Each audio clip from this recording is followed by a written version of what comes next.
Hello and welcome to the Emerald City Video Podcast. Uh, Keep it. Roll it. Keep it. I I'm Russ, and this is Zach. Hello. Boo, boo. And Yep.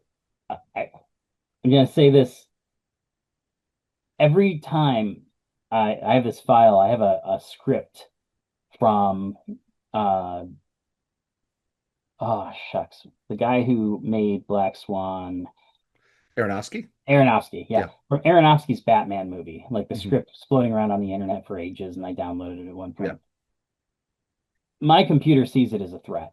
And so every time my computer does a scan, it quarantines this like 20-year-old script. And I just, as we're starting, got a pop-up telling me that it is quarantined Batman Year One dot PDF or whatever. Well, that's appropriate considering Aronofsky has started doing making AI films with Google. Yeah. So yeah, his entire career now is a threat. And yeah, What's really a bummer is that obviously I love his cinematographer, Matty Libatique, who yeah. shot all, I think, of Aronofsky's movies except for maybe what was he had one before Requiem, right? Yeah. Oh my God. What was Aronofsky? Was it? I always forget. Pi? Was it? I can't. Um, I can never remember if Pi is him or Nolan. I feel like it's Nolan, right? I thought Nolan was following. Yes, you're. Yeah, right. You're right. Yeah. Okay. So anyway, I don't think Matty shot Pi, but I think he shot every other Aronofsky movie, and also, the greatest comic book movie ever made, Josie and the Mhm. Pussycats.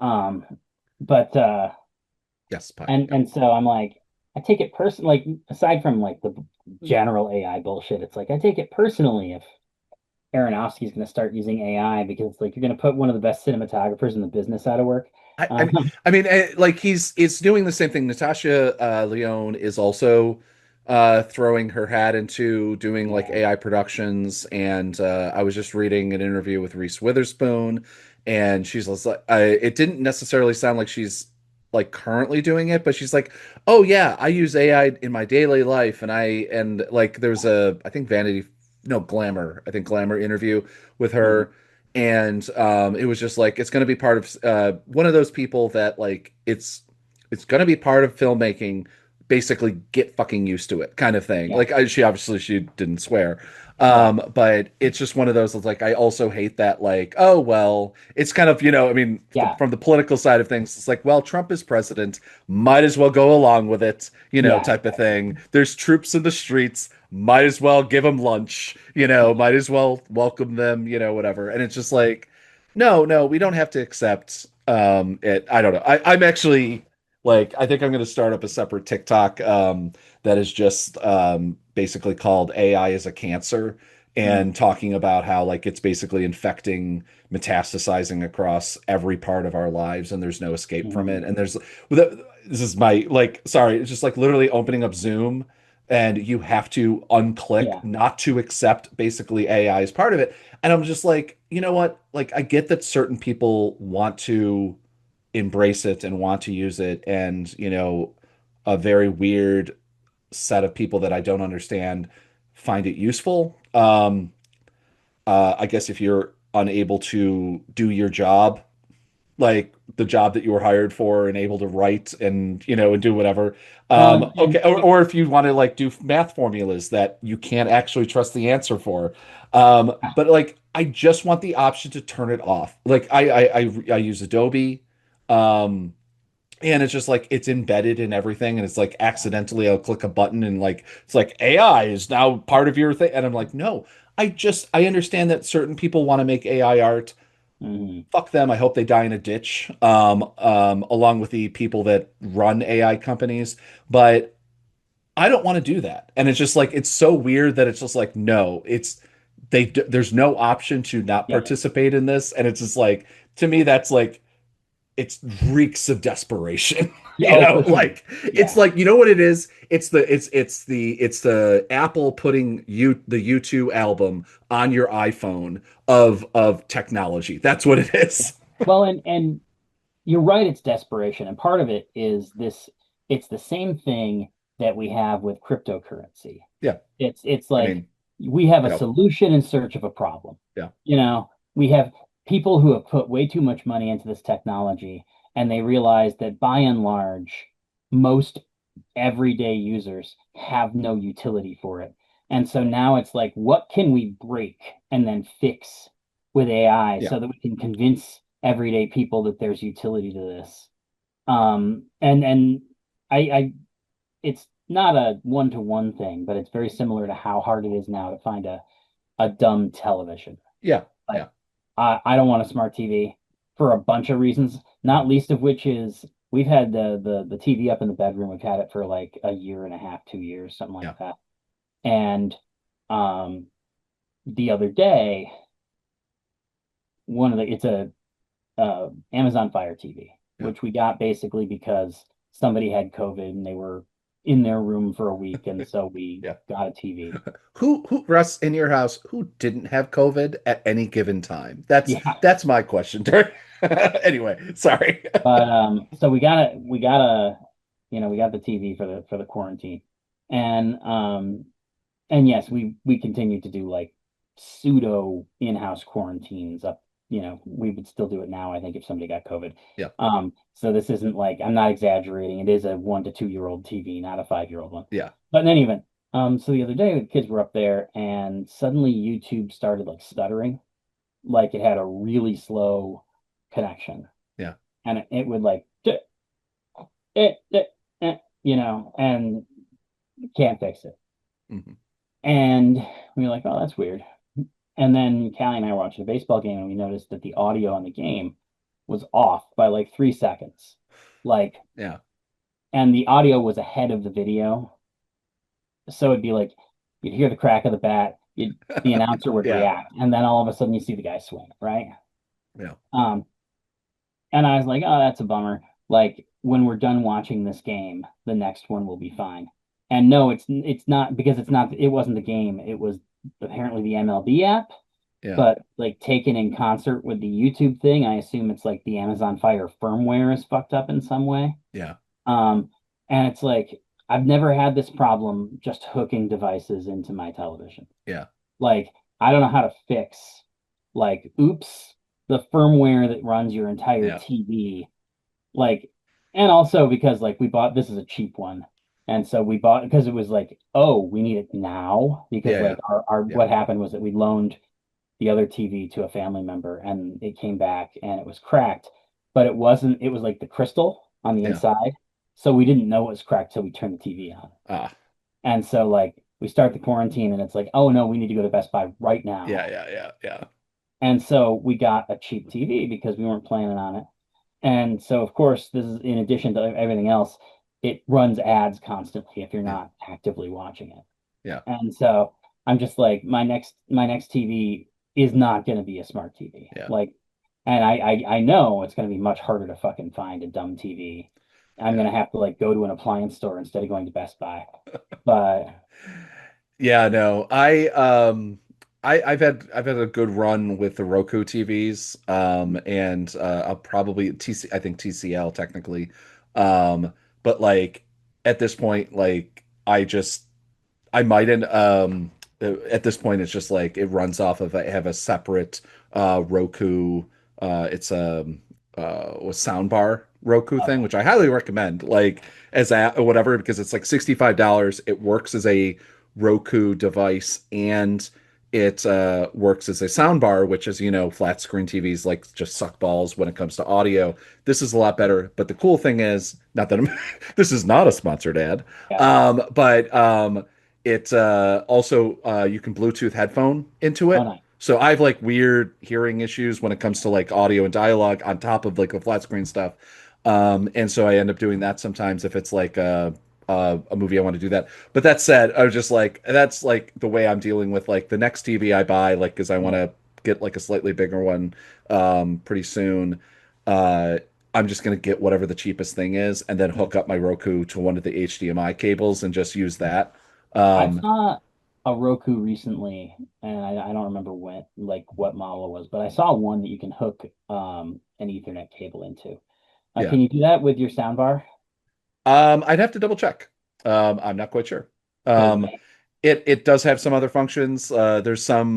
there's some problems with the like I haven't figured out how to run my Blu-ray player through Mhm. it, so I have to go to the TV side of the app, another different Right. HDMI to use that. And unfortunately, so I'll watch a movie on my Blu-ray, which has better audio and everything like that, Yeah. and then I'm not using the better speaker. But I feel like that's like a me problem, not sitting down and just working out how that whole thing works out. Right. Exactly. So yeah. So, but yeah. Um, so that all of that kind of reminds me that we wanted to or I don't know if we wanted to talk about it on the show, but you had shared with me a link for Lost in the Stream, which is Jeff Razio's new book. Mhm. Jeff is a dude who, like, if you are into the physical media side of um, TikTok or Instagram, you've seen him because he's one of those dudes who's just kind of everywhere. Yeah. Um, and sorry, I just realized how fuzzy I was, and so I fixed my resolution. I finally like widened the hole in the floor from the cable so that I could run an Ethernet cable up here. And so I finally have a stable connection in the office. So I can actually have Oh, uh nice. I was noticing that. I wasn't even thinking about that, but it was, yeah, nice. yeah, for the last however 3 years since I moved into this office, we Yeah. haven't had a strong connection on any of our calls. Yeah. Um, but it, all of that was an unnecessary digression if you're listening in audio. But if you're watching the YouTube video, then you just noticed that I went from potato to orange or whatever. Uh, anyway, Rossio is one of those dudes who like has really seems to have blown up. I think just because he found his niche on this on the like physical media side of TikTok, and then a bunch of companies that still have physical media releases have reached out to him to do collaborations because he has however many thousands of TikTok and Instagram followers, and they're all obviously very motivated consumers of physical media. Yeah. Um, I haven't read the book yet, but I know that not only is it out, but also at least right now, if you are an Amazon consumer, you can get it on Kindle for 2.99. Yeah. Um, so I've heard good things. Of course, it's always hard because it's like it's an incredibly niche community that we've got going on here, and hearing good things is always going to happen because it's like, well, of course, because it's Jeff and everybody likes him. But I am looking forward to reading that. Um, Yeah, I just also, oh yeah, that's 84% off, so I will buy it right now as well.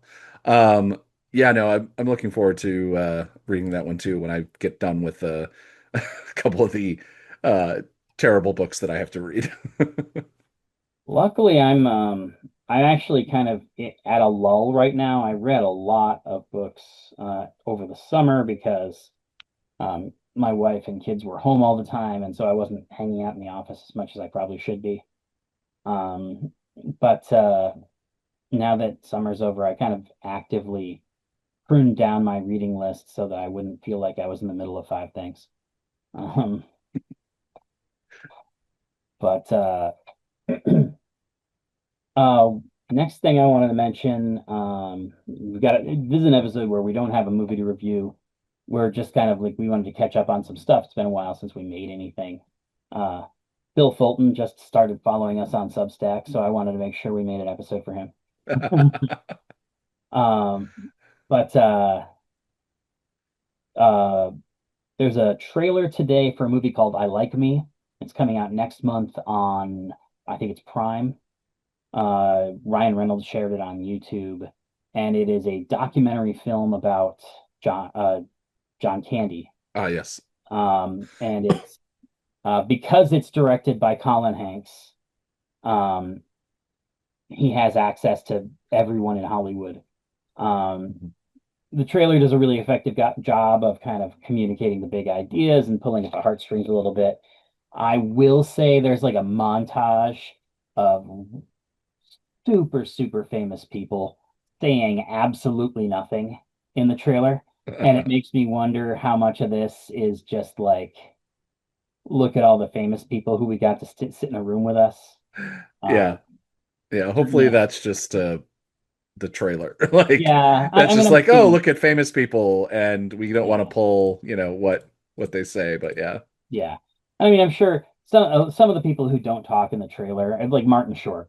I'm sure Martin Short, who's a very articulate guy and a very funny guy in general, has Yeah. things to say about Candy. Um, I do think they prioritize the right voices in the trailer. His daughter's the first person you hear talking, and then after that, you get a lot of, or no, actually, that's not true. The first person is Bill Murray. Yeah. But his once they get into the like meat of the trailer, it's his daughter, and then a bunch of his closer collaborators who worked with him on multiple projects and stuff. Steve Martin does a lot of talking in the trailer. Catherine O'Hara does a lot of talking in the trailer. And so I'm super excited, like to see. I feel like it's probably from the look of it, it's going to be a little bit more like one of those Puff documentaries that's like Tom Zimny's Springsteen documentaries, where like Yeah. they're well done, but like kind of inch deep. Yeah. Um, and I mean honestly, that's really all you need with like I do think it's great to see somebody celebrating John Candy. I feel like he's a guy who um has kind of gotten lost in the shuffle a little bit. Hmm. I guess probably just he died young, and a lot of people talked a lot about him at the time. But I feel like what's happened is that the rest of that generation of comics, like between Belushi and Candy, they got a real wake up call, and most of them seem to have straightened out their shit and haven't Yeah. died young. Yeah. And so now you have like Bill Murray and Steve Martin as the elder statesmen, and the people who passed away along the way kind of are Yeah. less kind of discussed. Yeah. I also I know this is weird coming from like a political investigative journalist, but I'm like I'm also kind of also often I'm okay with not having like let's look in the seedy side of John Oh yeah, Candy's. I mean, it's just like, yeah, I'm sure it'll be in there. Like there's no way yeah, not doing it.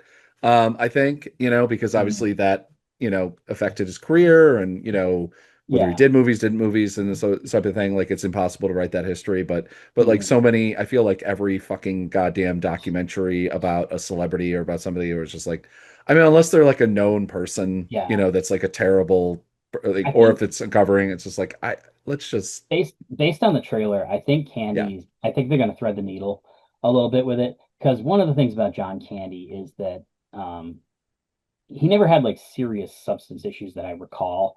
Like he drank, he smoked, he whatever. Yeah. But I don't think that like he certainly wasn't like railing cocaine the way John Belushi was. Um, but he often like his biggest things were like obviously his weight was out of control for a lot of his life, and also he was really bad with money, Yeah. and so he ended up doing a lot of pretty shitty movies like for the paycheck. Yeah. Um, and I think that they are like I think they're going to be able to address that. And one of the things they like in the trailer they talk about how he was the kind of guy who would give you money when he didn't have it. Yeah. And so I feel like what they're going to do is they're going to try to thread the needle of being like some of this is a personal failing, but some of it is like the opposite of that. It's the fact that Yeah. he like overextended himself to help people and like blah blah blah blah blah. Yeah. And so I get the impression obviously that could lean into whitewashing a little bit in and of itself. Yeah. But one, I don't know how bad it is to whitewash. Like he's a comedian. He didn't hurt anybody. Like, Yeah. and secondly, like, I, it's better than having, like you said, the stereotypical celebrity documentary where it's Yeah. like you know where it's going. I, I will say, like, I do think I do like I agree with you when you say that he did some shitty movies, and I'm like going through his thing, going through his catalog, and I'm like, there's Lost, I guess Lost and Found. I don't remember that movie at all. Uh, Yeah, he did like the one Dan Aykroyd directed that everybody hated. That like Double Negative. Like there's some TV shows, but I mm, mean, like you talk about like a catalog of things. It was just like he did heavy metal, he did Stripes, Yeah. a bunch of bunch of Second stuff on City stuff. SCTV, which is classic, National Lampoon's Yeah. Campaign. I think I guess Going Berserk. I don't necessarily remember that. He was in Splash. Um, is in a music video for Ghostbusters. Um, there's the Last Polka, which was a TV movie. I always feel like every one of his like mediocre movies, he did Yeah. Brewster's Millions, fucking classic. Summer Rental, which I think is actually good. Volunteers, which Yeah. is probably actually one of my favorite Tom Hanks movies. And then a bunch of TV stuff, and then Mhm. Armed and Dangerous, which I fucking love. Little Shop of Horrors, Spaceballs, Planes, Trains, and Automobiles. She's having a baby. Sesame Street, Put Down the Ducky. Um, classic. Great. Yeah. I actually I love Delirious. Have you watched Delirious anytime recently? No, no, I haven't. It's I mean, it's a dumb like 80s, 90s comedy that so easily with like 1 degree of change could have been like a Spike Jonze movie.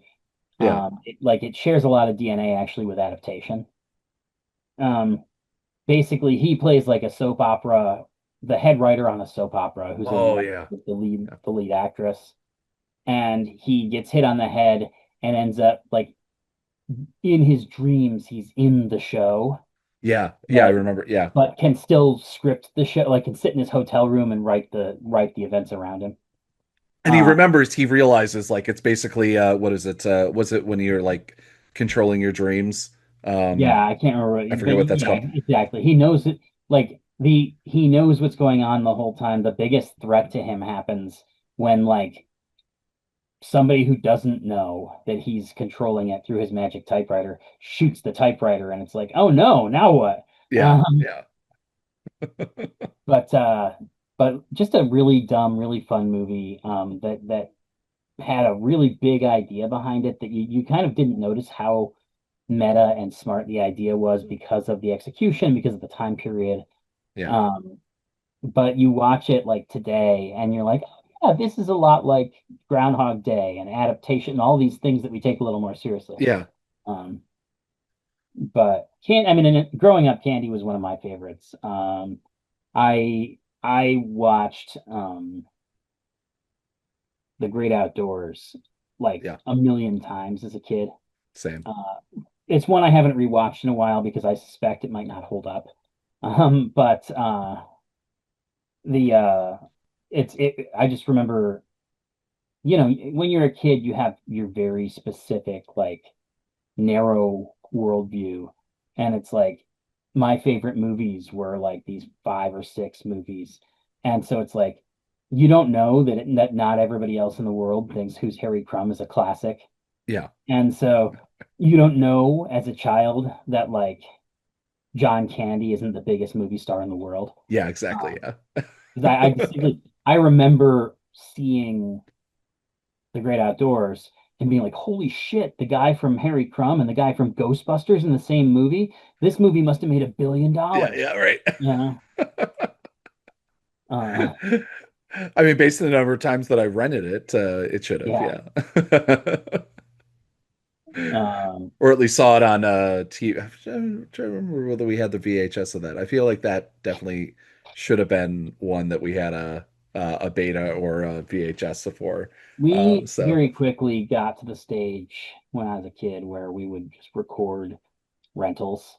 yeah, Um, and so like we had like, especially as I got a little older and my parents were making a little bit more money, we would have more commercially recorded VHS tapes in the house. yeah, But as a kid, I remember walking around with like all three Back to the Future movies on one 6-hour VHS. yeah. Um, That's one thing I'm fear I'm so depressed about on the scale of the yeah, so depressed. The next lead in was just like makes it feel like I'm lighting it. Like my aunt passed away, mhm. who basically is the person who um like introduced me to movies and made Yeah. me this terrible this broken person who like has There's like just piles of movie posters behind me. There's boxes of DVDs and VHS and Betamax tapes now because I inherited, like, obviously no one else in my family wanted it, but I inherited it. Um and and she had, in the heyday of like physical media, she had a collection that would rival like a small town independent video store. Right. I mean, it was insane.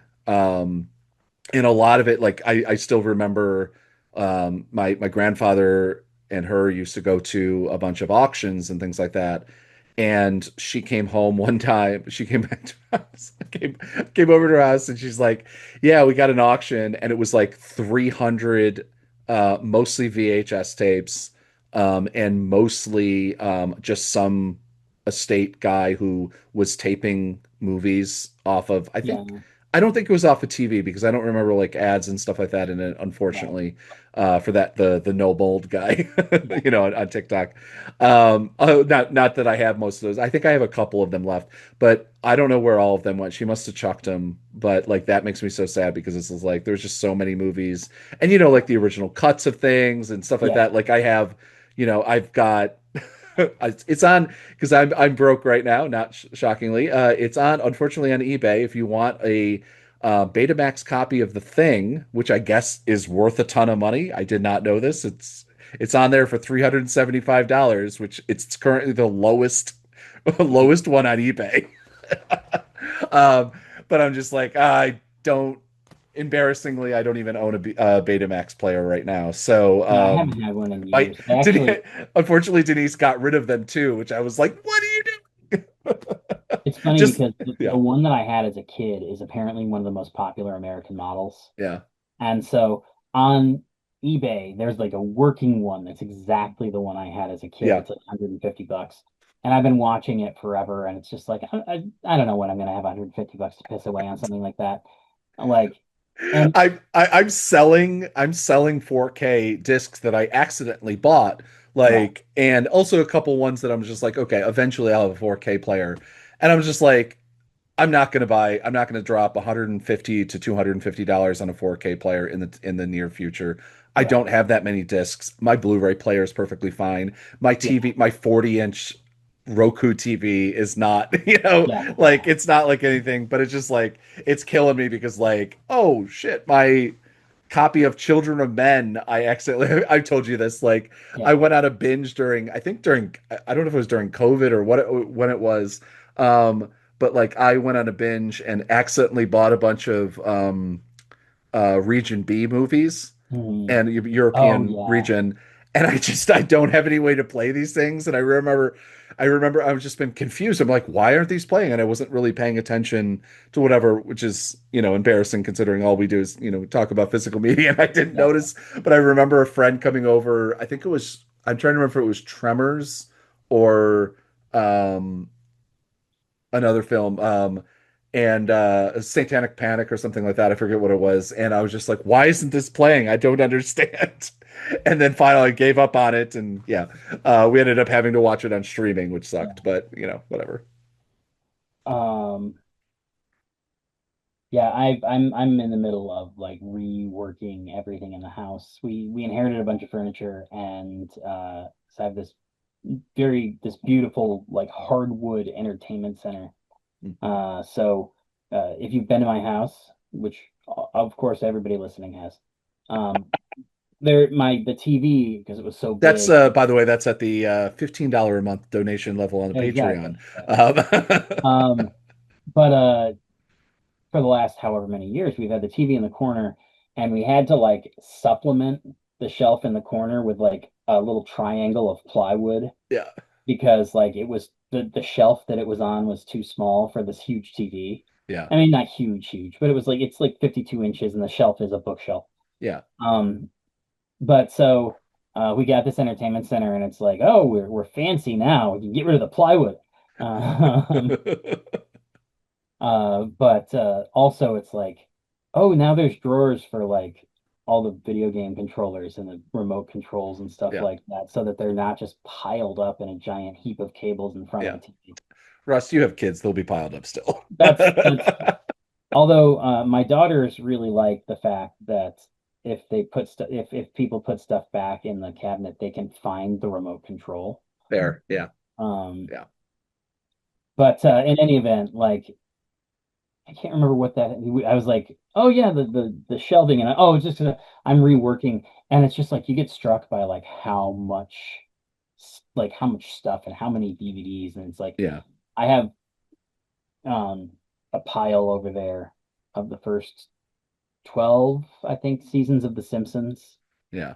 And it's just like I obviously like I'm not gonna get rid of them because like they have commentary and deleted scenes and all these Yeah. things that aren't on the digital releases. Yeah. Um, but also you're just like I'm building my Plex server so that I can share my movies with my like around throughout the house and so that my friends can log in and watch like Bob Yeah. Roberts or something. So and I'm just like, when am I ever gonna get around to digitizing 210 discs of The Simpsons? You Yeah. know? Yeah. I know.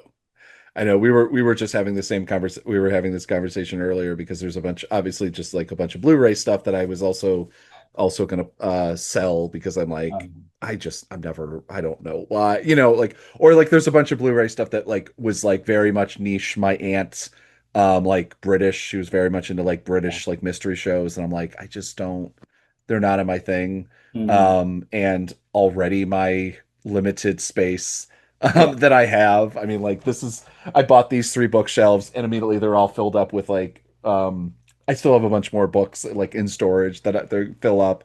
And then I have a whole bunch of things in my living room that, as well, I have a one bedroom apartment. It's not like I have the space for it. And as we're all talking about, it's just like DVD, like a proper DVD shelving is just monstrously expensive. Oh, Which I swear, like if I had a wood shop, I would just yeah, that would be my side business, is just building those and like making them somehow. But because it's like it was a weird complaint. I guess I don't know if you saw, there was some like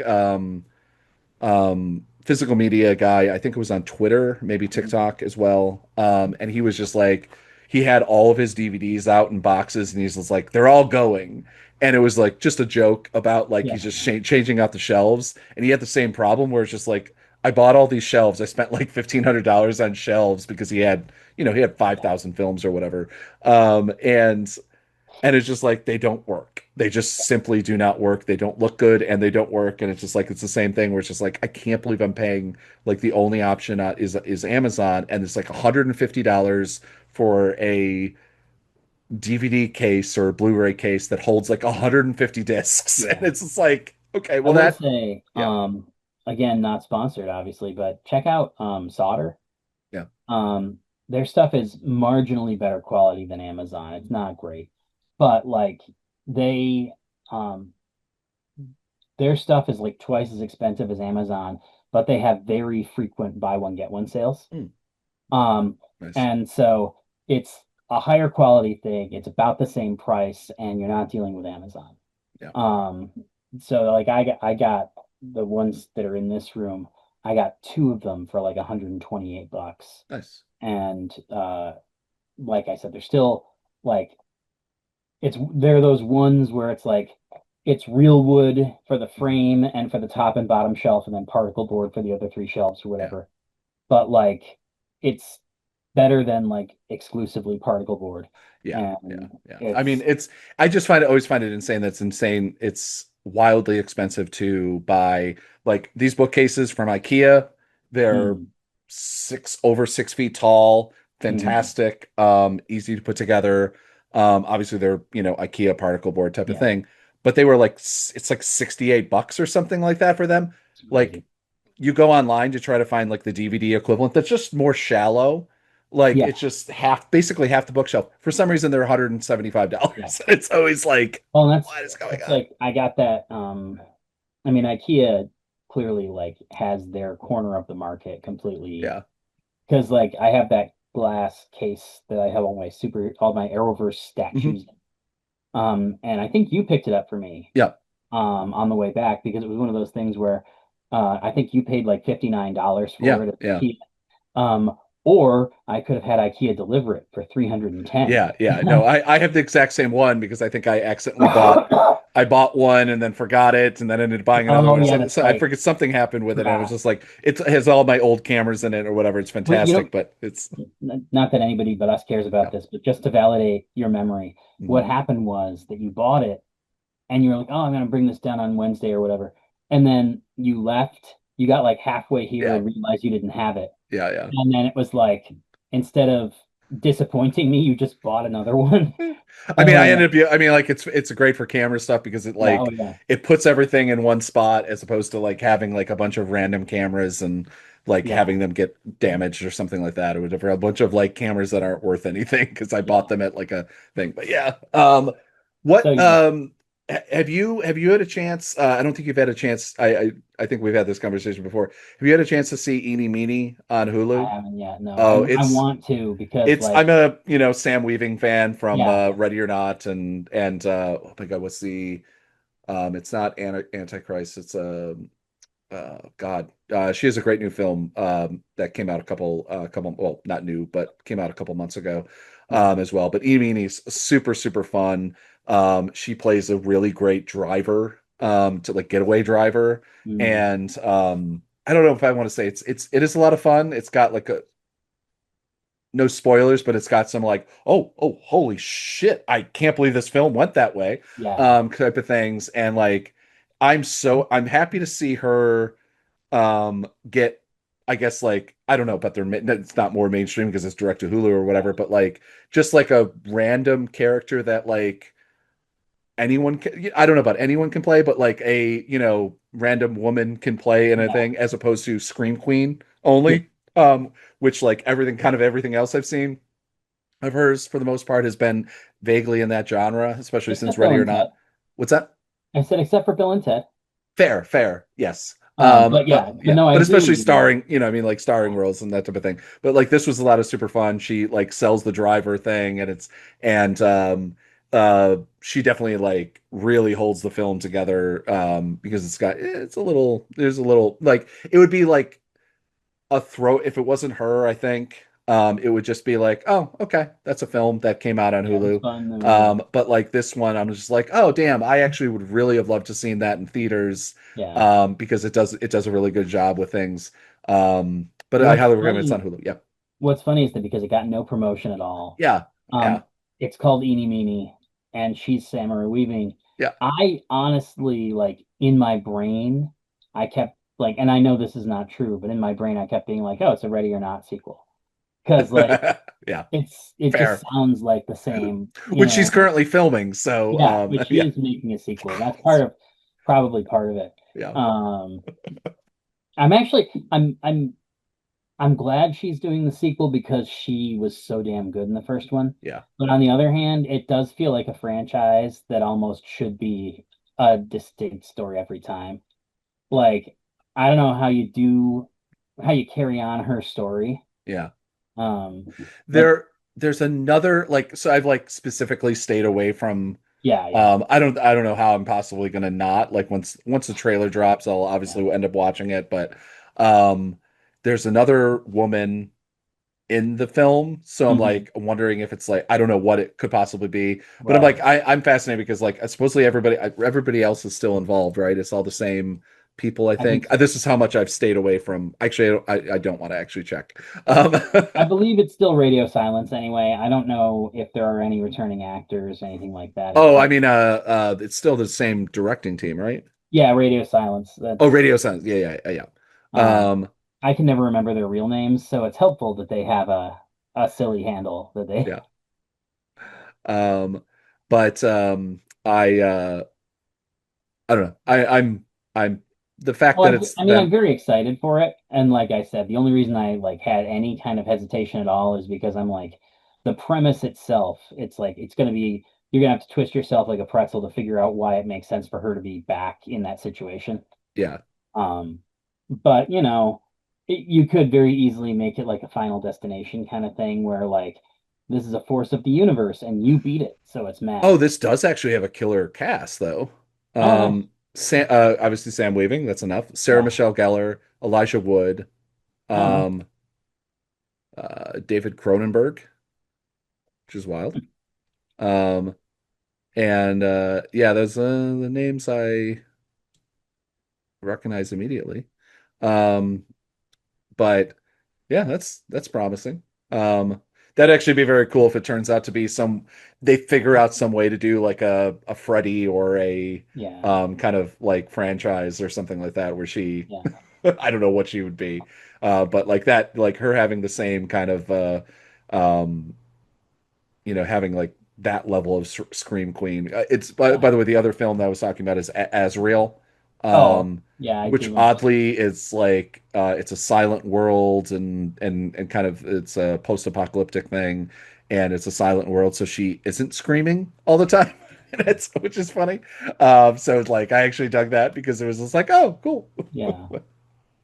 Um, One other, by the way, trailer I wanted to touch on real Mhm. quick because we've talked about Bruce a ton is they dropped a trailer today for his new box set, which like by the end of this year, Springsteen will have released 12 records worth of I material know, right? because he had the 7 disc box set before, or the second 7 album box set before, which I think is actually 10 records. And then he's doing a box set called Nebraska 82, which it's timed obviously to coincide with the release of Deliver Me from Nowhere, a Yeah. movie about the making of Nebraska. Um, and it's going to feature a newly restored version of the original Nebraska record, a Blu-ray of him playing the entire album front to back in April 2025 at the Count Basie Theater in Red Bank, New Jersey, and then the outtakes, like a bunch of Nebraska outtakes that have mostly never been released before, Mhm. and Electric Nebraska. And the thing about Electric Nebraska, if you're not a big Springsteen fan, it's impossible to communicate the scope of how what a big deal it is to hardcore Springsteen fans that Electric Nebraska is coming out Mhm. because um so when Springsteen first uh wrote the songs that would end up being the 2 albums, Nebraska and Born in the USA, um they were making Born in the USA, they were making a band album. Um, and he goes in and they play a handful of things, they get them locked down. And so there's some tracks that ended up on Born in the USA that were recorded pretty early. But Springsteen had a bunch of these songs that he had like recorded in his little like on a little prosumer recorder in his apartment. Um, because he was like renting this house to try to like get away from celebrity. Mhm. And whenever they played these songs that he recorded on this little prosumer tape, he wasn't happy with how they were coming out as a band album. And so the movie that you're going to see in October centers around this period where he's having like a nervous breakdown for all intents and purposes, like just for unrelated things, not a nervous breakdown brought on by the record, but like um, mental health crisis. And then Yeah. also at that same time, he's making this what was supposed to be one record and became two, Born in the USA, Nebraska. And the Nebraska album famously, at one point, somebody's just like, look, man, I think the album is that stupid tape that you've been carrying around in your pocket. Like, basically, somebody had to sit him down and be like, I don't think that you're ever going to be happy with anything we make in the studio. Yeah. I think you have to release the thing you recorded in your living room. Yeah. Um, Yeah. And but along the way, they did play many of the songs from Nebraska with the full band. Yeah. And as far as Springsteen was aware, those tracks had been destroyed years and years and years ago. Um, and nobody else thought that. Like everybody in the band was like, "Oh yeah, those tracks exist somewhere." Mhm. And so he did it earlier this year. He did an interview with somebody at Rolling Stone, and it was basically like, "Hey, will you finally release Electric Nebraska because the movie's coming out?" And Springsteen was like, I mean, I'd release it if it existed. It doesn't exist. Yeah. Um, and then the guy from Rolling Stone's like, that's not what Max Weinberg and Steve Van Zandt say. And so Springsteen went back and like dug through the vault and found the tapes. Yeah. And Like there's literally like there is somebody there's a girl on Instagram whose handle is Show a Little Faith. She's like 22 and fell in love with Springsteen like in the last 2 to 5 years. And her like followed him around on on the last tour. Um, and she had posted like a text message Springsteen sent to the Rolling Stone reporter. That was like, "Oh, hey, look at that! I found it." Um, and uh, and that was in like June. Yeah. And so the turnaround from like Springsteen himself realizing this thing actually exists Yeah. to it being a record that we can buy Yeah. is 4 months, which like is kind of crazy, but much crazier when you realize it's 43 years old. Like it's Yeah. sat in a Yeah. box for 43 years and Also, like as Springsteen fans, like how long and like how, because I mean, like Springsteen is famously neurotic about, uh, in my opinion, yeah, overproducing, yeah, his albums, and like, which is why, again, like I think he's always better live. yeah, Um, but and why Nebraska is like my second favorite album. yeah. Um, and and so it's just like that's shocking because Yeah. like I can't believe he didn't sit and tinker. I'm hoping that like everybody else was like, okay, guys. I hope like the rest of the band's like, look, we're all getting up in age. Like we need to sell this stuff now if we're ever Honestly, gonna do I kind of think that's what's going on in general. it. Like Tracks 2 came out and it was this Yeah, massive fucking box set with a book and all this other yeah. stuff.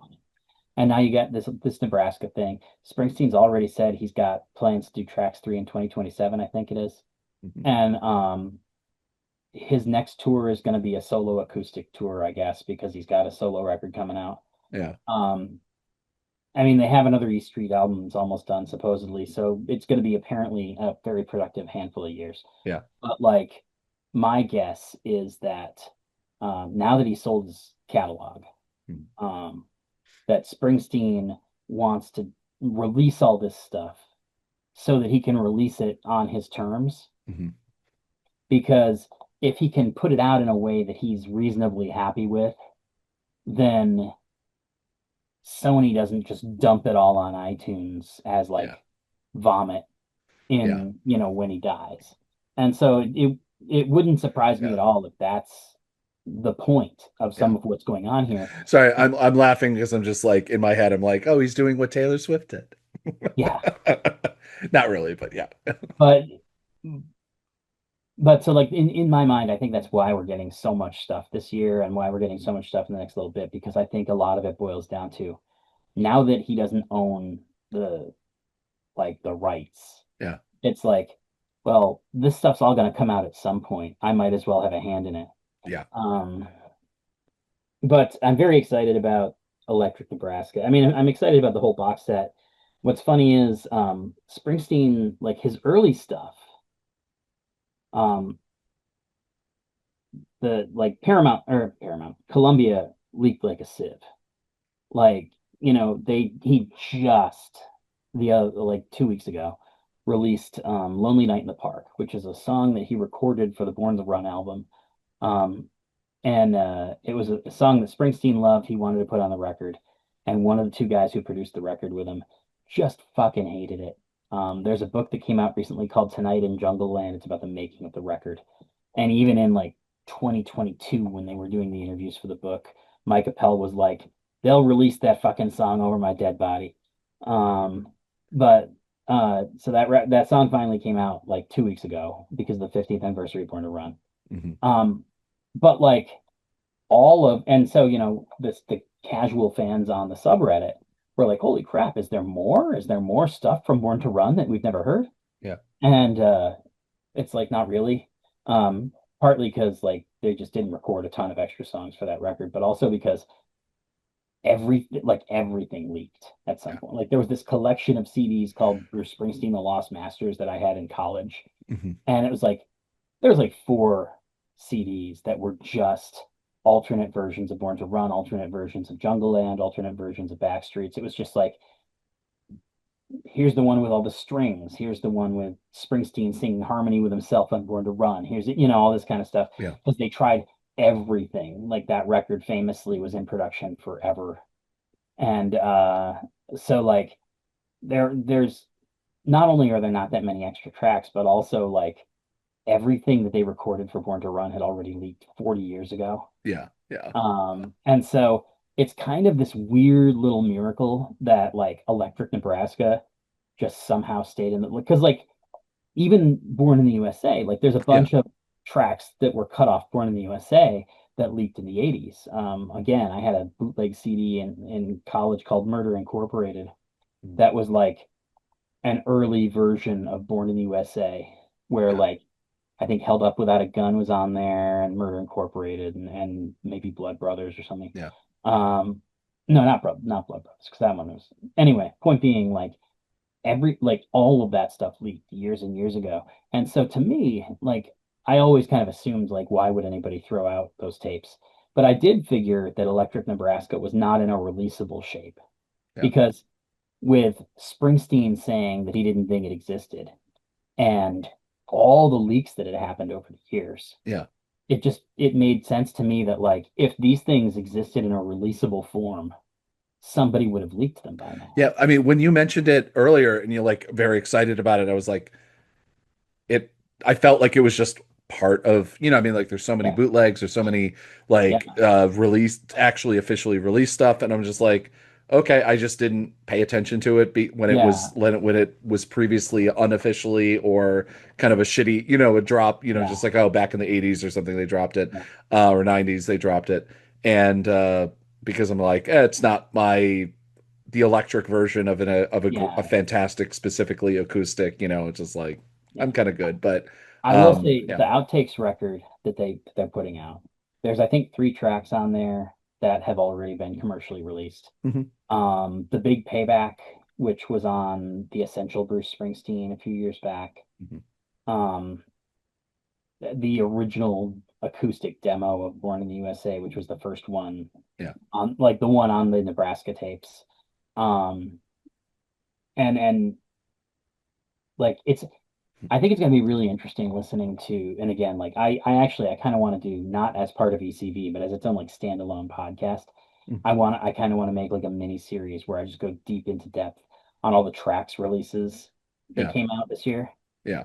Um, because I think it's going to be super, super interesting to look at the Nebraska outtakes and Electric Nebraska alongside one of the seven albums that came out on the Tracks 2 box set earlier this year is these garage sessions that happened in between Nebraska and Born in the USA. And they all have that kind of tinny, echoey sound that a lot of the songs in Nebraska have. Yeah. And I almost feel like what happened is that once he got over whatever was going on with his inability to move past the tape, that Hmm. he recorded some stuff trying to recapture the Nebraska vibe, Yeah. and it just wasn't 100%, so he didn't put it out. Yeah. But Makes like sense. some pretty good songs on there, including some that like have been released in other forms. Yeah. And like there's an alternate version of My Hometown on there that I really like. Like basically imagine if My Hometown was on Nebraska. Yes. Um, so anyway, there's a trailer out there. You can check some of that out. There's a at a bare min there's also they released the original electric version of Born in the USA, which is Yeah. it's like a driving guitar anthem instead of the synths.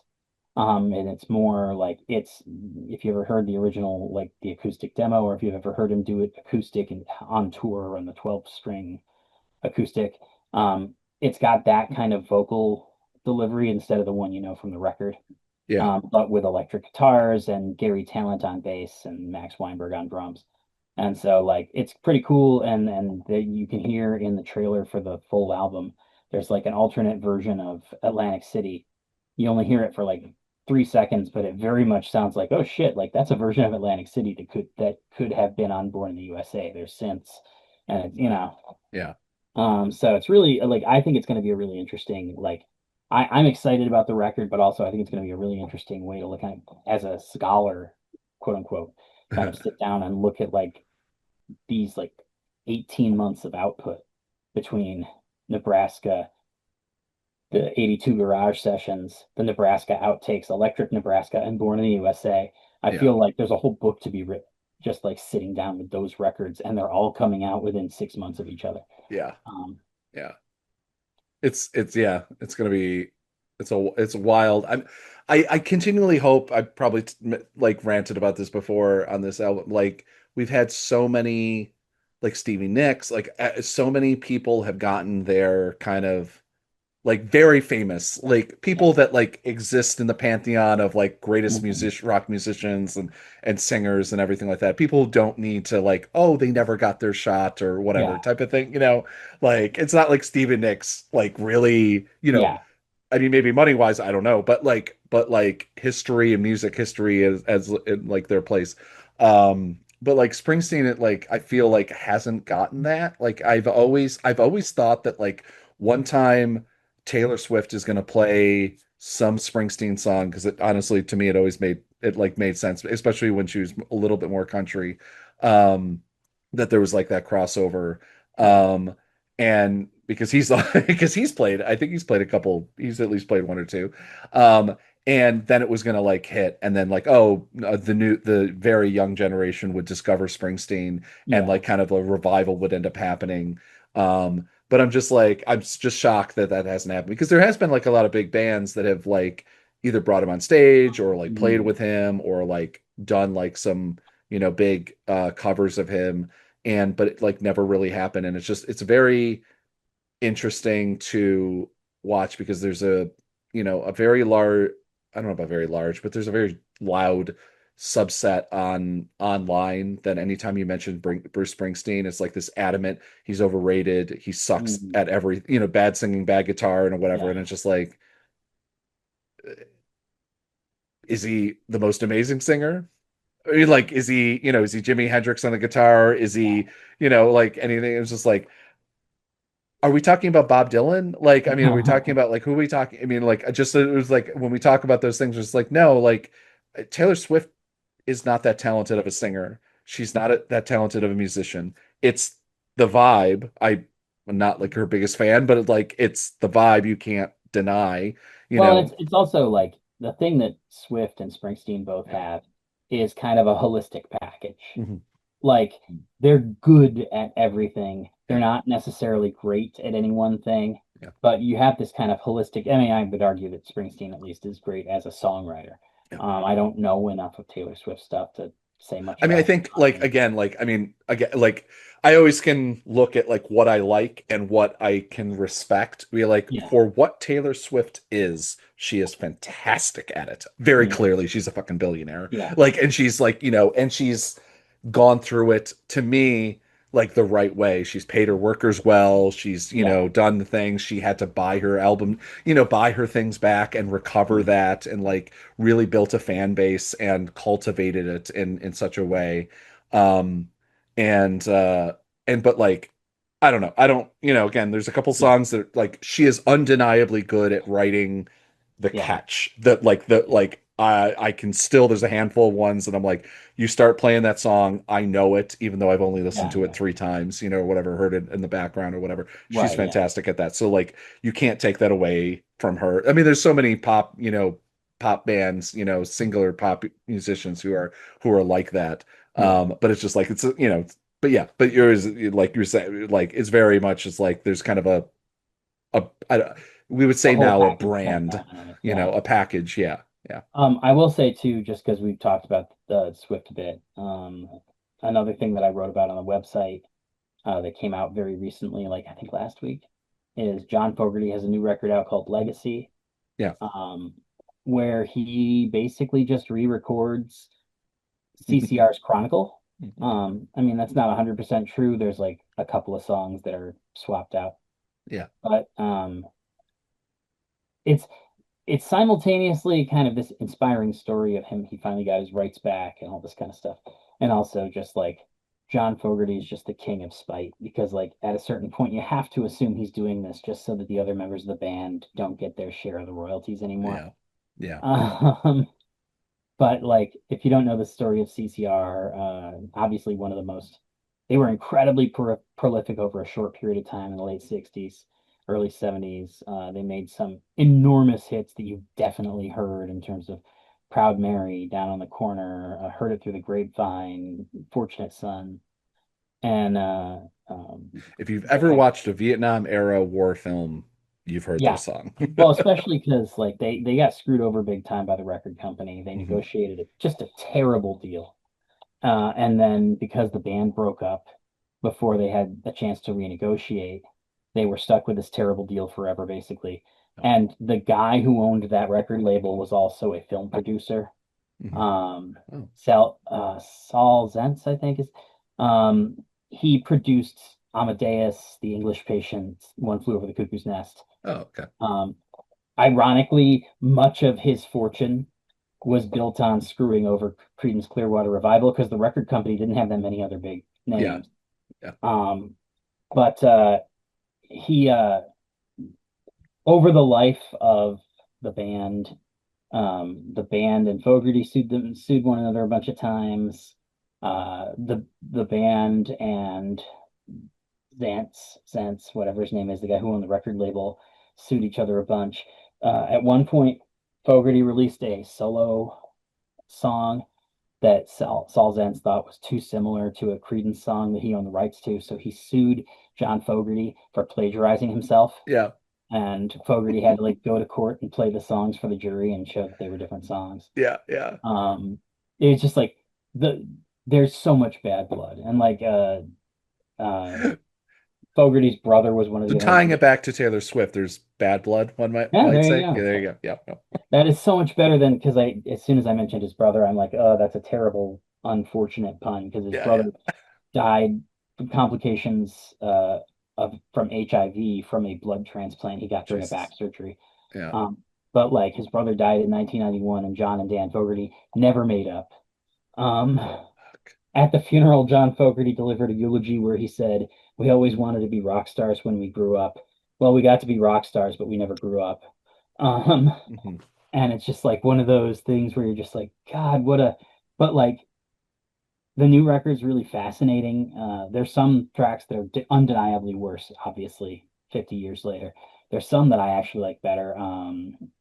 Run Through the Jungle, I think it was, um, is so much more ominous now. Like people have used that song in horror movies and stuff over the Yeah. years, but like it's genuinely creepy on the new record. Like it's like Fogerty went out of his way to make it that way. Yeah.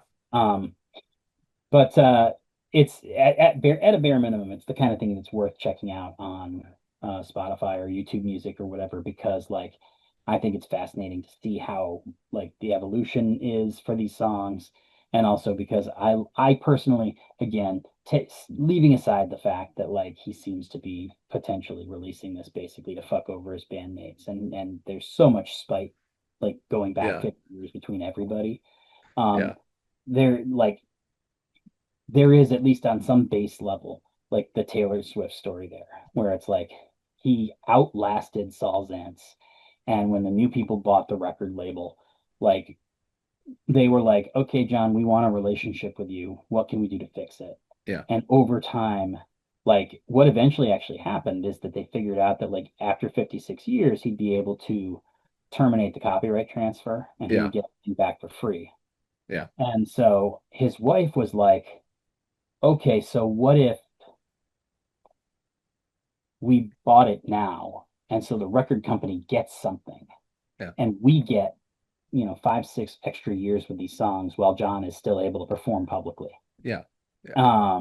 Like they figured out terms and they made it work. And I'm like, that's a really cool story. And Yeah. again, like the fact that he re-released all these songs as John's version, it's like very obviously like Yeah. Yeah. No. looking Yeah. to Taylor Swift as the like Yeah. model for how to but again it is slightly different because really the record label like he had terrible animosity with the record label for 45 years or whatever, Yeah. but like the new owners have seemingly done right by him.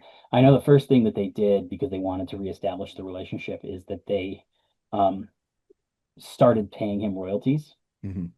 because he in order when Creedence broke up they still had 8 records on their contract. Yeah. And so, in order to get out of that contract, he basically gave up rights and royalties. Yeah. Basically, it was like, I'm going to give up tens or hundreds of millions of dollars over the next 50 years to not be beholden to you for the rest of my life. Yeah. Yeah. Um, and so like when the new owners came on and they were like, we're going to start paying you royalties again just because it's the right thing to do, Yeah. it was like, Well, I mean, it's also one of those like if you can have the guy sell the oh yeah, for product, sure. I would 100% be like, okay, we'll throw you some cash so Yeah, that like the because I mean like there's only so many Vietnam movies being made yeah, these days, and there's so like it's not like there's a lot of music that they can sell to like car commercials, yeah. or whatever, So I like yeah, that makes sense. I also noticed that because post Credence he's kept all of the rights, and like all the rights, all the masters, as far as I know, Fogerty owns everything. And so part of the reason he's wealthy enough to still buy the Credence rights back is because like, you know, center field is worth $10 million a year alone. Mhm. Um, that song is in the Hall of Fame. Uh, Yeah. and like the baseball Hall of Fame, not rock and Yeah. roll. Yeah, no, yeah. Um, Yeah. and so like I noticed that legacy is like it's legacy in big letters, and then in the corner it's like the Creedence Clearwater Revival years. And all I can think is like, are you gonna do a solo years? Are you gonna re-record like the shit off of center field and a couple of the other like whatever other hits he had? Frankly, like I, I love Deja Vu all over again, which he did. It was the like his way of doing a sequel to Fortunate Son during the Bush years. Yeah. Um, but like I can't think of a hit that he had in between the center field album and Deja Vu all over Yeah, again. It's no. like there's like a 20-year dead zone. Yeah. But in any event, No, no. that's another like we've done a lot of music talk today, but like uh the Taylor Swift connection made it feel like I should mention the Fogerty thing. I Yeah. feel like there was one more thing I wanted to talk about today, and I cannot for the like. Oh, they're making a Superman sequel. Yes. um, Yep. which feels like just a thing to talk about briefly. Like James Gunn the other day released an image on social media showing Lex Luthor wearing his green and purple battle armor, Yeah. standing next to a version of Superman that looks like the one from the movie. The one that James Gunn posted was drawn by Jim Lee, who's the publisher of DC Comics and one of the biggest artists of the last 40 years in comic books. Yeah. Um, Nick Holt released a version of Superman and Luthor fighting with Luthor in the battle suit by Mitch Gerrits, who is the guy behind Mr. Miracle and uh, the Adam Strange one, Strange Adventures, Yeah. and a lot of Tom King's Batman stuff and some other things like that. And then David Corenswet released one by George Jimenez, who is the artist who most famously drew the Super Sons series when Superman first had a kid. Um, and so all we know, literally all we know, is that the working title is Man of Tomorrow, and that by all appearances, Lex is going to be um, in the battle armor for the movie. Yeah. That's led to a shitload of speculation about what it might be. Um, Kind of the obvious thing to speculate is that they're fighting Brainiac, not just because Brainiac is the guy who's almost been in every Superman sequel forever, Yeah. but also because, like, in the comics, there's a long history of bad blood between Brainiac and Luthor. Yeah. And so, if there's anything we can make him, like, suit up and fight alongside Superman, it's the idea of Brainiac coming and trying to bottle Metropolis. Yeah. 100%. But the at a bare minimum, it seems as though the idea is that Lex is going to be the like main character in the movie. Yeah. The reason I say that is because like James Gunn has gone out of his way to repeatedly say it's not Superman 2. Yeah. Superman plays a big role, but it's not a Superman movie per se. Mhm. And so to me, it's like, okay, well, that suggests based on these pieces of art that like it's going to be from the perspective of Luthor with Superman as like the second lead. Yeah. Um, which eh, I'm kind of Luthor out, but Holt was great in the role. Yeah. And if they can bring, like, obviously, if he's going to be wearing the battle suit and if he's going to be kind of an anti-hero, it's a Yeah. very different approach to anything that we've seen like on the big screen with Lex. Yeah. And so and obviously, just like I said with a bunch of other things that I didn't have a ton of faith in going into Superman, Yeah. like Gunn has an unimpeachable track record as far as I'm concerned. Yeah. And like Yeah. I'm ready to like sit and wait and see how it comes out. Yeah. Yeah. One thing that's Give him the pass. Yeah. really one thing that's really interesting because like Gunn shoots fast and delivers on time Hmm. is that this movie is scheduled for July 9th, 2027, Hmm. which means that this summer we'll have Superman, next summer we'll have Supergirl, Yeah. and then the summer after that we'll have Man of Tomorrow. Yeah. And so it's like you're gonna have a Superman movie every year for 3 years in a row, which is kind of crazy. Yeah. Um, they're It's also wild. like it speaks to how safe I think they're playing it with the DC universe because the only other two movies that are currently on the DC universe theatrical slate is Clayface, which Hmm. is about a Batman villain. It's set in Gotham. It's directed by Mike Flanagan, and it's like a body horror movie because he's like a guy who gets soaked in chemicals and becomes a shapeshifter. Yeah. Um, and then the Batman Part Two, which is obviously not part of the DC universe, but will be coming out under DC's Elseworlds line, Yeah. which is going to be coming out in October of 2027. And so, really, now that Superman's out, the sequence of theatrical movies is Metropolis, Gotham, Yeah. which to me like speaks to how conservative they're being in terms of like, okay, like we're gonna play the hits for a little bit while, we're gonna make sure people like us, Yeah. and then we can do a fucking Condiment King movie or whatever wacky thing James Gunn wants to do. You I know, mean, I don't know. I mean, he's got his. I mean, like the TV show is so fantastic, and even the animated, which Future haven't, Commandos. I've Yeah, never really even gotten into that much about the like animated side kind of things. Like, I haven't yeah, watched any of the Marvel animated stuff, but like. But Peacemaker has been this season of Peacemaker has mhm, been really fucking good yeah, so far. And I was really worried about the no spoilers, but like the last like two episodes with like there's I would say an Elseworld. It's not an Elseworld. It's a oh my God.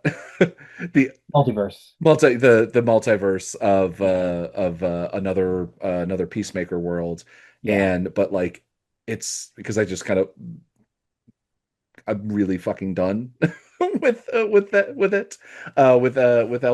multiverses, man. and Flash just killed. I for me it was like more the Marvel kind of just like the half-assedness and kind of the like oh I as much as I love seeing the, Tobey Maguire and Yeah, what's his name Garfield. come back, Andrew Garfield come back as Spider-Man. Um, I it was just so like everything felt like like the worst kind of version of fan service. Mhm. But anyway, that's I've talked about that before. But like this has been really fantastic, really well written, and kind of like I love seeing this evolution of John Cena become like more and more like a Yeah, real actor. And which is always it's always amazing. And also just like the stupid fun of it. I don't know if you've been watching it or not, but like there's this fantastic sequence where Eagly just beats the living shit out of a whole crew. And it's just like it was just so much fun. And but they've been able to walk that line of like just incredible, ridiculous fun and like, oh God, real serious kind of yeah. dark shit, Well, you and they're know. also like they're using the multiverse in an interesting way, which Yeah. is basically it's they're using it almost like war flashbacks because every like all of the multiverse stuff that they've tinkered in so far, it's not like they're going and traveling through time and doing a lot of wacky shit. Yeah. It's like he's essentially wrestling with the ghosts of his past. Yeah. And he's able to do that in a more literal way because these characters are alive. And so, like in the first season, there was a lot of like sitting around remembering terrible shit. Yeah. And now it's like you're physically interacting with not the same terrible shit, but like totems of it. Yeah. Um, and so to me, like that's one of those things. I'm super curious to see how far they're gonna take um the twist, this week's twist, Yeah. because like there's already speculation that like, oh, are we going to bring back this actor? Are we going to bring back this actor? Yeah. Because there's people from the Suicide Squad who are like alive and on camera now, Yeah. Yeah. and it's like that's going to be a real interesting kind of space to explore because I don't think that they're gonna dig deep into the archives and bring back everybody. But Yeah. I do know he said that he wants to bring back Idris Elba. Mhm. I can't imagine a scenario where you recast Harley right now. So like if Harley's around, it's gonna be Margot Robbie. Yeah. Um, and certainly there's been an implication that in those last three episodes you're gonna have a Superman cameo. Yeah. So it's interesting to me because I do feel like we're they're doing a really good job of telling a standalone story that's not about the DC universe, Yeah. but peppering enough stuff in there that Yeah. you're like, okay, well, I'm interested to see how he plays into the larger Yeah. picture. I love, by the way, just fucking love the fact that after a year and a half of people running around like chickens with their heads cut off, wondering how he's gonna fix season one of Peacemaker, Yeah. that was just like previously on Peacemaker, and then you retcon the scene and fucking say Yeah. nothing about it and move on with your Yeah. life. Yeah. Yeah. Like I love that. That's so perfect. Fuck it. Fuck it. We'll do it live. Yeah, Basically, like other version of it. Yeah. No, it's like, but it's fascinating because it's like there's like the one obviously Marvel, in its heyday, just like 10 years ago, like it's in its heyday. But in its like heyday of films, like, where it's just like making boatloads of money, but could ne but refused since Feige refused to work with TV yeah, in that way and kept it so divided, he kind of fucked over television, which was ridiculous to always it was always ridiculous to me because to me it was always like basically the way that Gunn is using it, which is like, oh, he can run this side thing, can pop in some yeah, the fact that he kind of runs the whole show allows him to kind of and also obviously, it's not on the CW network, it's on HBO. So like yeah. budgets or Well, whatever. and Although Peacemaker, like I don't know, I'm looking at the budgets of Peacemaker versus I'm sure the budget of Peacemaker is a lot more just because John Cena, I mean, big yeah, names, but like, Arrow and Flash or whatever, they don't look, it's not like the budgets, yeah. it Well, I mean, doesn't look bigger, at at a least. bare minimum, like Superman and Lois, which famously Mhm. looked great. It's like Peacemaker doesn't look much better than Superman and Lois. Yeah, Like the one thing they have is they have a lot more practical effects and they have the ability to build sets that are deeper. yeah, Like when I was at the Fortress of Solitude from Supergirl, it's like 6 feet deep yeah, because like you're only shooting the piece that you're going to show because like every piece of foam ice costs money. yeah, Um, yeah. but like when you go to Krypton, which was a show for premium cable with a bigger budget, Hmm. I went to the Fortress of Solitude from Krypton, and it was bigger and more impressive than when I went to the Rock of Eternity from Shazam. Yeah, yeah, Like it's like even Krypton, which is sci-fi, that's not HBO. So yeah, like it's definitely a step above the CW, but it's definitely cheaper than HBO. yeah, And like they had the capacity, if they wanted to focus their efforts and make something that rivaled a feature film. yeah, So like I'm sure a lot of Peacemaker is just managing resources well. yeah, yeah. Um, Yeah. I mean, you can tell like the most recent episode, like it's a lot of the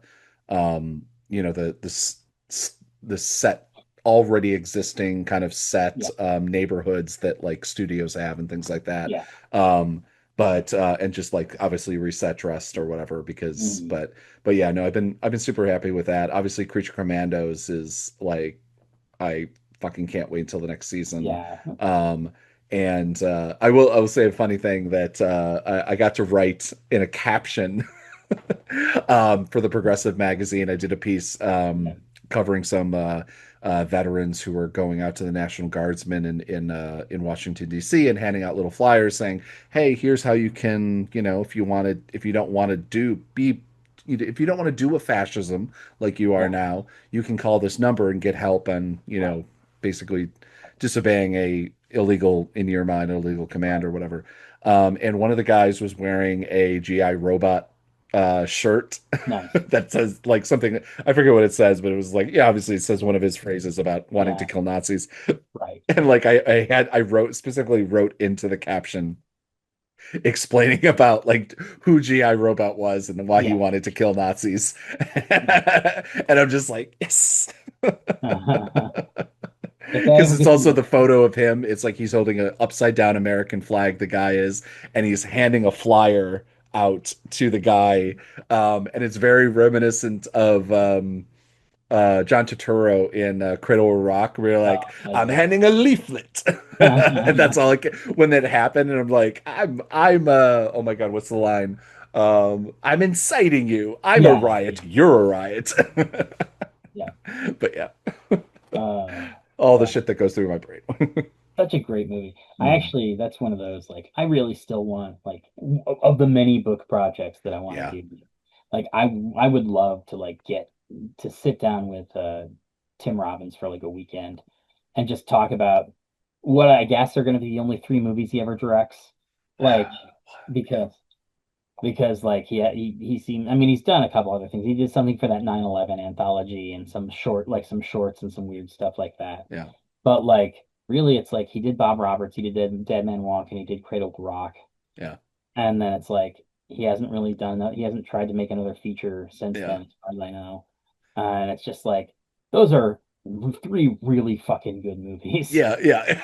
Especially for the actor to director kind of thing, Yeah, which is like very rare that you hit that, yeah, excellent yeah, thing. And like Bob Roberts is just a fucking masterpiece, like out of the yeah, gate. Like it's not it's I've never obviously I don't know if fucking a tough film to watch. I don't think it is.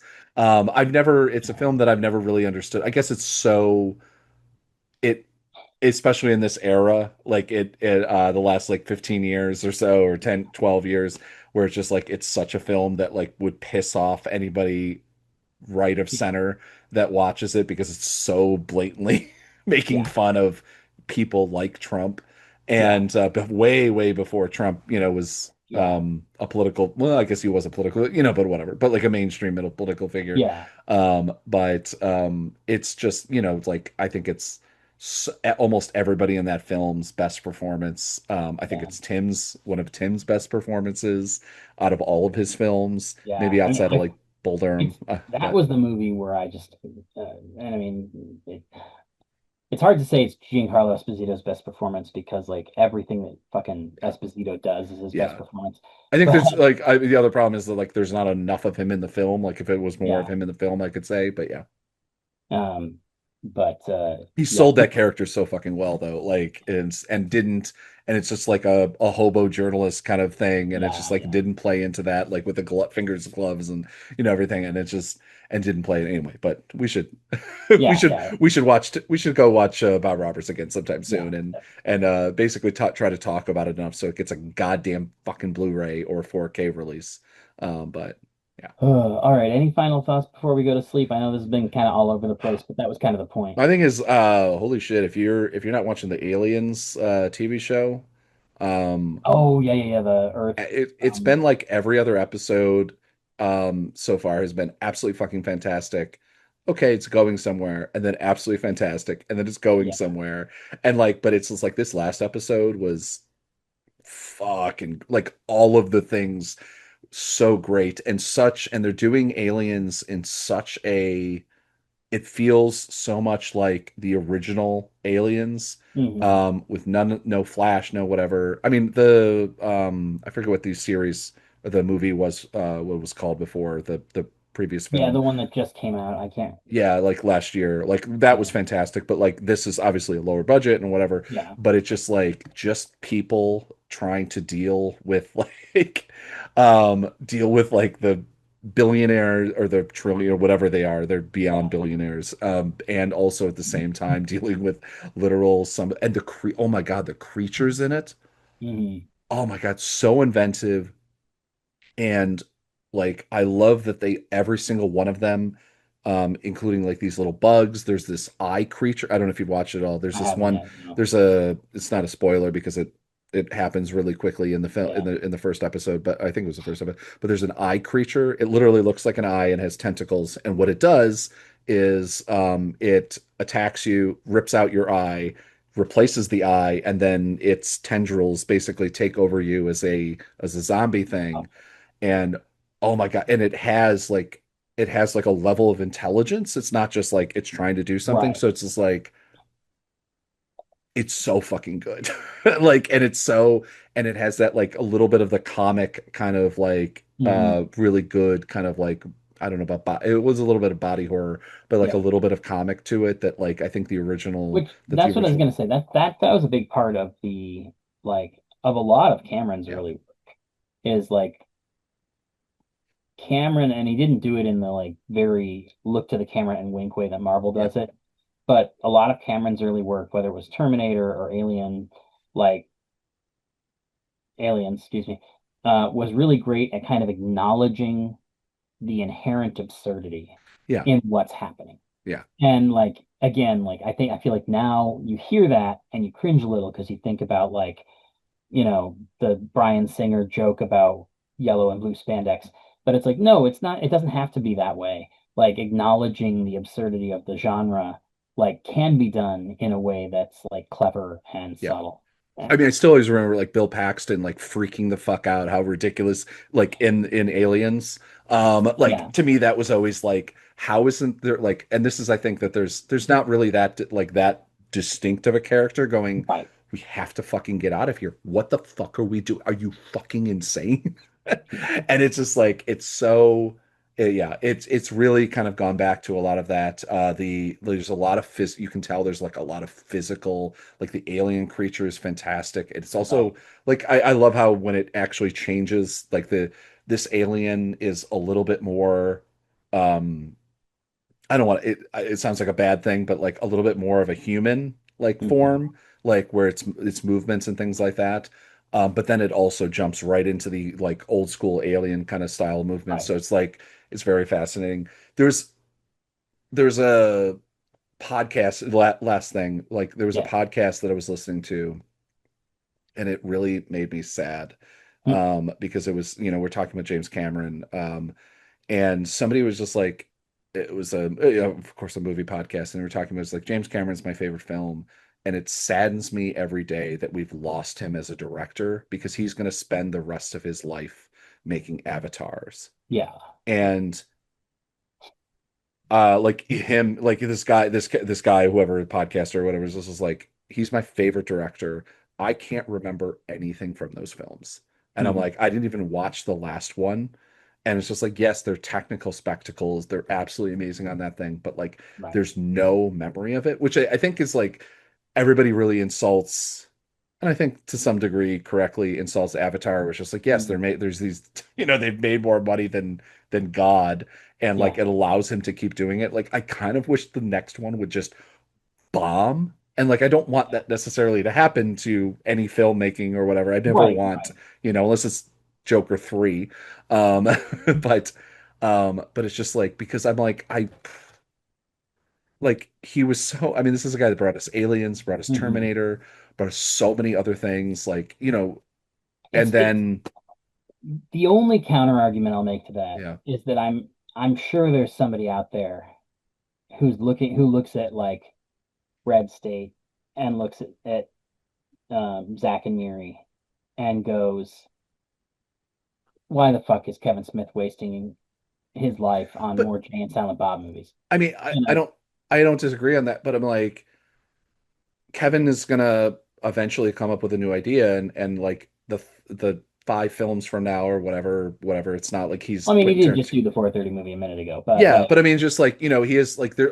I think most directors do that, where it's just like, yeah, they get on this little sidetrack where they try something new, and then they kind of mhm, go, okay, like gonna make kind of make the same thing. But it's just like the locked in nature of oh yeah, Avatar, where of it's like every Avatar, film takes 5 years to make. yeah, He's 70. I mean, Kevin, thankfully, hopefully his heart will hold up. He's got kind of an added 20 years to his life with that surgery. Um, and well hopefully more than that. I just meant added on top of what yeah, he would yeah, have already lived, to what he would have had, yeah, um but like I mean it's like there's like just like I don't know like if Lars Van Trier. I don't know. I'm trying to think of like the like some weird like would just go off Yeah. on a sidetrack where I mean I guess it makes sense, you know, like Well, even if like I don't know if like even Michael Bay, like if Michael Bay was just like I'm only making Terminator films for the rest yeah. of my life, I'd be like that's a loss Yeah. Oh, because yeah. like I we mean, won't have that's bad boy there, films. We don't have, you know what I mean, like there's there just were so a many lot of films. people who made that argument in the 2000s when uh Soderbergh Mhm. spent 5 years making just fucking Ocean's 11 movies. Yeah. And people are like, what's that add to the universe? Which I think is unfair because those are pretty like, Yeah. you know, and also he was making the weirdest fucking movies in the world on the side. What was that Yeah, I one mean, with it's like I don't think that the he. I dolphin? mean, I think the problem is that like because of the nature of Avatar, the Avatar films, there's nothing else you're doing, Yeah. Oh and yeah. I you mean know, that's and like, and I think, and I don't ever want to, and I do definitely do not want to discount the fact that like what he's doing with cinema and what he's like the money that these films are pouring right. into technological advances and like underwater stuff and all Yeah. this jazz and also like he has this whole like nature side thing and exploration thing that basically Mhm. it's like basically it's kind of like the Adam Sandler films where there's Yeah. the joke where he's just like, oh, he makes the next film just to get all of his friends like a free trip to Hawaii. So he Yeah. gets like Rob Schneider and he gets, you know, like whoever the other, you know, terrible racists that he's friends with are anti-Semites and everything like that that for some inexplicable reason he's still friends with because I think he's a decent human being but Could be. I Yeah. could be wrong, but like everything I've ever read about him is that he's a Yeah. good Yeah. person, unlike most of his friends. He like gets them to Hawaii, and that's his like, oh, we get to all hang out and like make a Yeah. film, and then like basically Netflix pays for it. But it's just like I don't know. It's just it's one of those is like depressing. It's just like kind of like if Spielberg just like got stuck on. I'm trying to think of like what film Yeah. like recently, you know, within the last 20 years that he would have made just like, no, I'm only doing autobiographical film. And actually, that would even Yeah. be fantastic. So it's like it's hard to say. Be like, I'm just gonna go back and revisit Jaws, and that's I'm just gonna make a Yeah. Yeah. redo Well, of I the next mean, five yeah. Jaws I mean, films. the obvious one, I guess, because it had at least theoretically sequel potential and was a huge hit, would have been like Forrest Gump. Mhm. It's like If if I'm Forrest going to Gump 2 spend ever 12 happened. years doing nothing but Forrest Yeah. Gump movies, then people are going to be like, what the fuck? Yeah, yeah, yeah. Well, that would have been what was that? That was 95. no, I'm trying to who the director of Forrest Oh, Gump that was is. Zemeckis. That's right. Yeah, yeah, yeah, yeah. I'm just I was like, wait, did he produce that? But yeah, no, I think Spielberg produced it, he's and just that's gonna why. spend the rest of his life. Or no, I mean, like Jurassic Parks, like that would have been Yeah, the thing. Where if he just said, exactly. no, I'm doing the next like seven Jurassic Parks because that made a boatload of money and I got to play with technological stuff and Yeah, it got investment. But like just losing the like desperate want, it's like he's not doing. I hate the term, but like I've used it three times in this podcast alone. He's not doing cinema here. He's yeah, like making a technical project and like, which I guess fair. Like you can just kind of get into that like vein where it's just like, no, yeah. I this mean, is what I want to do now. the interesting thing about Avatar, I think, is going to be in 10 years when we look back and we're like, this is like what James Cameron is doing now is the equivalent of what George Lucas did Yeah, creating um like THX and Skywalker Sound and all these yeah, like I think that like there's going to be stuff that comes out of the Avatar movies that advances the art form for years and years to come. But I do think that like when Lucas was doing it, he was doing it very in a very pointed way. It was like, no, I'm going to make Skywalker Sound. I'm going to make ILM, yeah, and we're going to change things. yeah, And with Cameron, he's not doing it for the film community. He's doing it for Avatar, yeah. and then there's going to be a knock-on Well, effect. he's not building. I mean, to me, it's like the Lucas comparison. He's building towards Star Wars. Yeah, He's building towards this, Indiana Jones. He's building towards these things. Like, I hate to say it, I mean, like, I hope that James Cameron lives to his 90s and is still making films in his 90s, mhm, even if they are avatars. right. But it's just like, it's not building towards, okay, I'm going to go and I'm going to, I don't know, but like, whatever, make the next Terminator film or make the Yeah, next Alien film or whatever else. I don't know. I just found that it's such an interesting point as somebody who it's like I don't I'm lucky that most of my like favorite directors and writers are and creators in general are kind of making things that I like, in Right. general. Even Steven Soderbergh, I mean, like, yeah, it pops up, like the last film he made was, I thought, had was at least good. Black, the spy film that he made. Yeah, I can't remember, Um, but it's funny because like his movies all like Black Glass. he does so much, and a lot of them are so low budget Yeah. that like I'll miss them, and then it'll be like, oh shit, I've got three to catch up on, and I'll Mhm. watch three in a weekend, and then I'll want to watch nothing but Soderbergh for a while. Yeah. Um, so like I haven't watched anything since the one a couple of years ago. It was on HBO Max. Ed Solomon wrote it.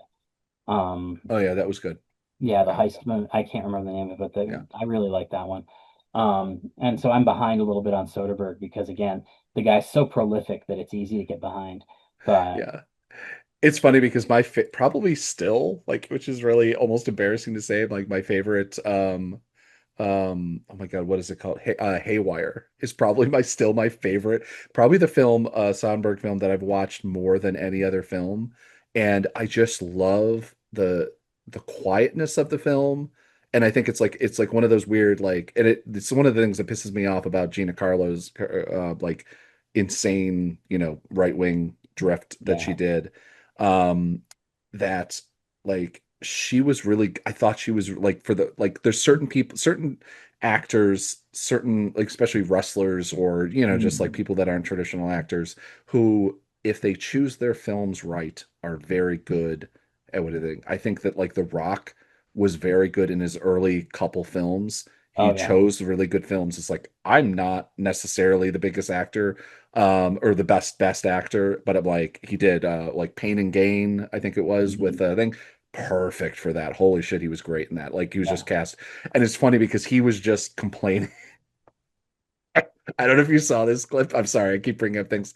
But he was just complaining about at because he has this new, like, very, I don't know if it's an Drama. A24 Yeah, film, but it's like high, whatever, about yeah. some He's doing the wrestling. press junket with glasses on now. Yeah, yeah. But it was hilarious because he was just like, I felt like I was really pigeonholed for, in my career a long time. And I just find it hilarious that he's on stage, like, and he's on stage promoting a film where he's playing a wrestler. And it's just like, and also, like, it's just like anytime I hear, like, somebody like The Rock, a good looking, guy. I mean, like, obviously he's going to be pigeonholed because he's fucking 6'5" and Yeah, 300 pounds of muscle. And it's just like, no, you can't play a bookkeeper. Like, you can't play, like, the, can't be in a Paul Thomas Anderson film. I'm yeah, sorry, or whatever, unless you're very specifically, Adam Sandler can kind of get away with doing, like, whatever. But it was just yeah. like, it was just hilarious because, like, just like, you're saying you're pigeonholed and you're literally promoting a film where The you're other thing playing the too thing is that you like, started. 'cause I saw that same clip, and my Yeah. thought was, who, Dwayne, who owns $7? Yeah. Because you could just greenlight a $25 million Yeah. drama Yeah. and make yourself the star, Yeah. and nobody can stop you. Yeah. Like, You could buy any script that you wanted at all, yeah, just pay it in cash, and then immediately go to the studio and say, and that if you went to a studio, and if it was like a reasonable film, I think that certain right. studios would be like, no, I'm sorry, sir, you're not playing I don't know, I'm just trying to, whatever, like the Ray Kroc. bookkeeper, like, Yeah. yeah, yeah, you're not playing that, and it's just like, that's not going to work. But I'm Yeah. like, hey, if you want to pay for it yourself, I mean, fucking Francis Ford Coppola dropped 100 and something million Yeah. dollars of wine money. But it's just like, it was such a, like, a disconnect. Like, I mean, obviously he's one of the more disconnected Yeah. Oh, yeah. people in Hollywood, which is saying something. But it's just like, it was such a funny moment because it's like, So, any film you want, you could buy the script and go to a studio and say, I want to be in this. I will up, I will drop $15 million. I will not take a paycheck. Because that's the biggest part of the budget for any film that he's in. I will not take a yeah. paycheck. And immediately, the films, if he's in it, it's going to make 15, 25 million dollars without, like, any worry. And so it's like, go from there. You don't need to make a $75 million, $150 million, whatever. I don't know how much Black Adam cost, Yeah. Yeah. like, So I did, and now because this is like the ninth time we've said one more thing, but because we talked about Dwayne Johnson, I needed to talk about this briefly. Um, have you seen that new forensic evidence indicates that Buford Pusser killed his wife? I don't know who this is. Buford Pusser was a small town sheriff who was the Oh. basis for the Walking Yeah, Tall movies. yeah, And like his whole thing was that he was this like law and order sheriff who yeah. wouldn't play, Okay. wouldn't compromise with organized Walking crime. Tall. Yeah, yeah, And then like supposedly his wife was murdered in a drive-by shooting that also left him with some facial scarring. yeah. Um, and now at August 31st, this happened. So real recently, Hmm. they dug up his wife's cold case and they found out that there was never a proper um what autopsy done. Yeah, yeah, So they exhumed her and they examined some things and they're like, oh fuck, actually it does not look like she was shot in the drive-by. It looks like she was strangled and put in the car and then her corpse was shot. Jesus. Um and the the scarring on his face actually kind of looks like it was self-inflicted. It looks like that was done very close range, not through a car window.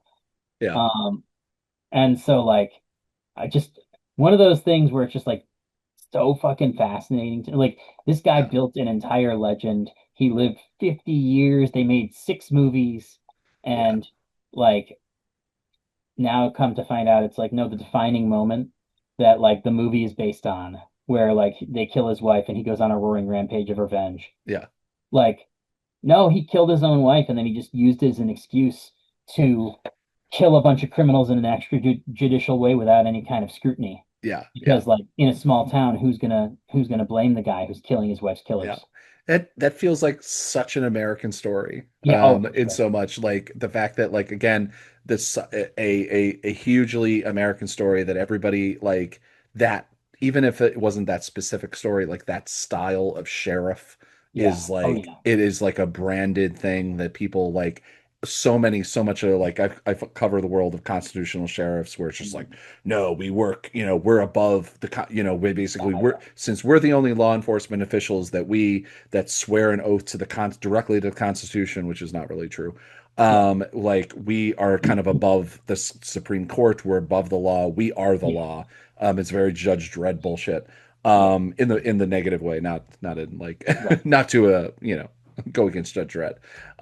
But it's like yeah, I read that and I was just like, yeah, that's doesn't I hate to say I'm like it does not surprise me in any way, shape, and form that like the entire story is absolute horseshit.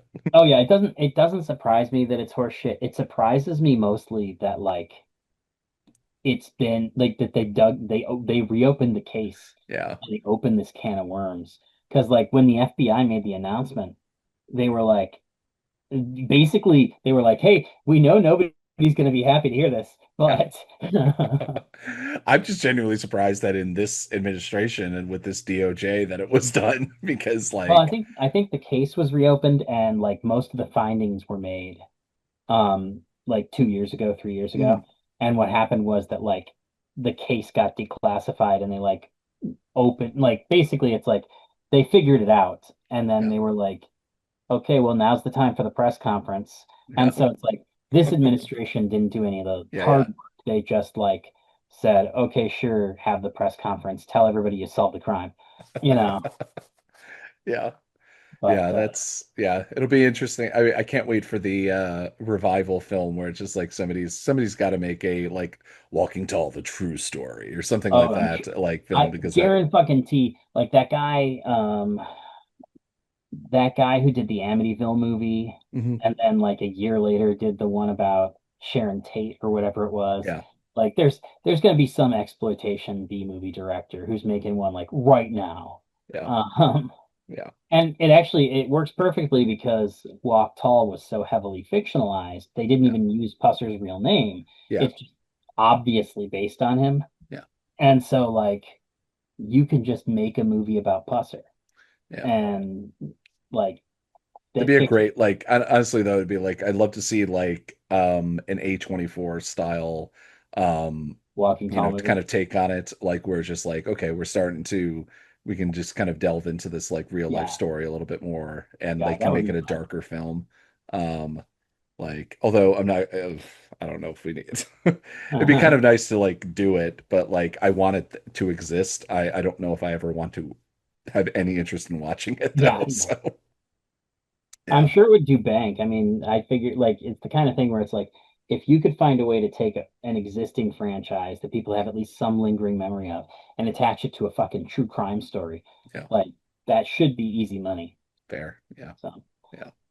all right. Any final thoughts before we go to bed? Because I really should rewind my tapes. Nope. Nope. I got nothing left. All right, everybody. Thanks so much for listening to this very unfocused episode of Emerald City Video Podcast. Be back here for more. We'll be back here by noon on the fifth day for more. And always remember to rewind your cassettes. And adjust your tracking because that allows for focus. I don't know. I was going for something, but anyway. Anyway.